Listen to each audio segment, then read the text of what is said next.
कुछ लोगों ने उठाई पीएम मोदी पर उंगली। इटली की पीएम के साथ खेल रहे टॉफी टॉफी, लेकिन अब पता चली असली सच्चाई। मोदी का गेम, जान उड़ गए होश। मोदी मेलोनी की सीक्रेट मीटिंग में बन गई बात। 800 इटली की कंपनियों के जरिए सेट हुआ खेल। मोदी ने लपकी 3 बड़ी चीजें जो आज तक कोई नहीं ला पाया।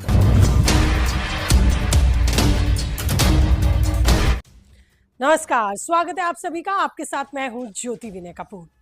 तो दोस्तों, प्रधानमंत्री मोदी के इटली पहुंचते ही सोशल मीडिया पर मोदी मेलोनी की वायरल जोड़ी एक बार फिर छा गई।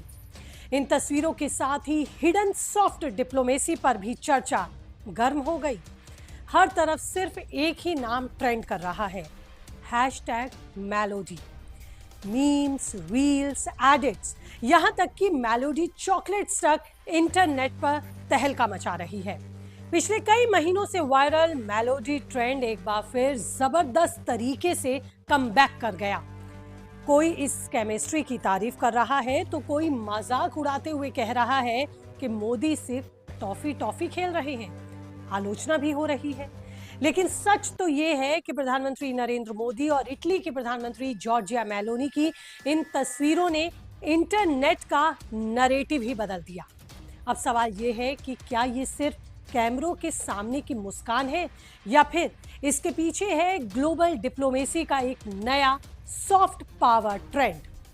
पीएम मोदी ने मेलोनी को टॉफी गिफ्ट की, जिस पर वो खूब हंसी। दोनों की ये हंसी वाली वीडियो जबरदस्त तरीके से वायरल हुई। इसके बाद फोटोशूट भी हुआ। ये फोटो भी कईयों को रास नहीं आई। लोगों ने प्रधानमंत्री पर ही सवाल उठाए, लेकिन अब जो कहानी सामने आई है उसने पूरी दुनिया को हैरान कर दिया। और इसी के साथ ही इस सॉफ्ट डिप्लोमेसी की चर्चा भी गर्म हो गई। रोम में हुई मोदी मेलोनी की मीटिंग सिर्फ मुस्कुराहटों वाली मुलाकात ही नहीं है, बल्कि इसके पीछे है एक बड़ा खेल जो आने वाले सालों में भारत की अर्थव्यवस्था, रक्षा और वैश्विक ताकत को ही पूरी तरह से बदल सकता है। मोदी ने क्या कुछ खेल सिर्फ 24 घंटे में सेट किया, चलिए आपको बताती हूँ ये सब कुछ इस रिपोर्ट में। तो अंत तक बने रहिएगा मेरे साथ। और ये रिपोर्ट, ये एनालिसिस आपको अच्छा लगे तो चैनल को सब्सक्राइब करना आप भूलेंगे नहीं। तो चलिए सबसे पहले जान लीजिए, प्रधानमंत्री मोदी और इटली की प्रधानमंत्री जॉर्जिया मेलोनी के बीच हुई द्विपक्षीय बैठक में भारत और इटली के रिश्तों को क्या स्पेशल स्ट्रेटेजिक पार्टनरशिप यानी कि विशेष रणनीतिक साझेदारी तक अपग्रेड कर दिया गया। मतलब अब इटली भारत के लिए बहुत खास है। ये कोई छोटी बात नहीं है। भारत हर देश को ये दर्जा नहीं देता। ये उन्हीं देशों को दिया जाता है जो रक्षा, टेक्नोलॉजी, व्यापार और भू राजनीतिक हितों में भारत के साथ भारत को आगे बढ़ाने की रणनीति पर काम करते हैं और एक दूसरे के साथ जुड़कर चलते हैं। इटली ने ये वादा भारत से किया कि वो हर हाल में भारत का साथ देगा। पहले से ही इटली की कई कंपनियां भारत में काम कर रही हैं, यहाँ के लोगों को रोजगार दे रही हैं। लेकिन अब खबर यह है कि 800 से ज्यादा इटालियन कंपनियों को लेकर एक ऐसा रोड मैप तैयार हुआ है जो भारत को आने वाले समय में यानी कि लॉन्ग टर्म फायदा पहुंचाएगा। समझिए, यह 800 कंपनियों वाला खेल आखिरकार है क्या। पीएम मोदी ने खुद कहा कि अभी 800 से ज्यादा इटालियन कंपनियां भारत में सक्रिय हैं, लेकिन अब इन्हें सिर्फ बिजनेस तक सीमित नहीं रखा जाएगा। इंजीनियरिंग, ऑटोमोबाइल, मशीनरी, रक्षा निर्माण, ग्रीन टेक्नोलॉजी और हाई एंड मैन्युफैक्चरिंग, इन सभी सेक्टर्स में इटली की ये कंपनियां भारत के साथ मिलकर काम करेंगी। मतलब साफ है, भारत सिर्फ बाजार नहीं रहेगा बल्कि दुनिया के लिए मैन्युफैक्चरिंग हब बनने की तरफ तेजी से बढ़ेगा। यही वजह है कि दोनों देशों ने 20 बिलियन यूरो के व्यापार लक्ष्य पर काम शुरू कर दिया है। यहाँ सबसे दिलचस्प बात यह है कि जिस मेलोडी टॉफी को लेकर सोशल मीडिया पर मजाक उड़ रहा है, उसी के पीछे छिपी है एक बड़ी डिप्लोमेसी। रोम में मुलाकात के दौरान प्रधानमंत्री मोदी ने जॉर्जिया मेलोनी को भारतीय पार्ले की मेलोडी टॉफी गिफ्ट की। कैमरे के सामने ये पल हल्का और दोस्ताना दिखा, लेकिन अंदर बंद कमरे में जो बैठकें हुई, जिन बैठकों में चर्चाएं जिन मुद्दों पर हुई, वो बड़े मुद्दे सहमति बनने में कामयाब रहे। सूत्रों की माने तो रक्षा तकनीक, सप्लाई चेन और यूरोप में भारत की रणनीतिक पहुंच को लेकर गहरी बातचीत हुई। अब आपको ये भी बताती हूं कि वो कौन सी 3 बड़ी चीजें हैं जिन्हें प्रधानमंत्री मोदी इस मीटिंग से लपक के लाए। पहली चीज, क्रिटिकल मिनरल्स। दुनिया इस समय लिथियम, कोबाल्ट और रेयर अर्थ जैसे मिनरल्स की लड़ाई में उलझ रही है, क्योंकि ये आज के समय की सबसे बड़ी जरूरत है।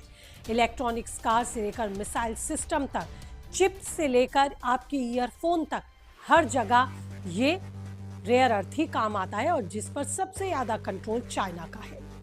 भारत अब चीन पर निर्भरता को कम करना चाहता है। इटली के जरिए यूरोप और अफ्रीका के नेटवर्क को मजबूत करके अपने लिए एक वैकल्पिक सप्लाई चेन तैयार कर रहा है। दूसरी चीज जो सीधे भारत के लिए सही हो सकती है वो है IMEC कॉरिडोर पर मजबूत बातचीत हुई।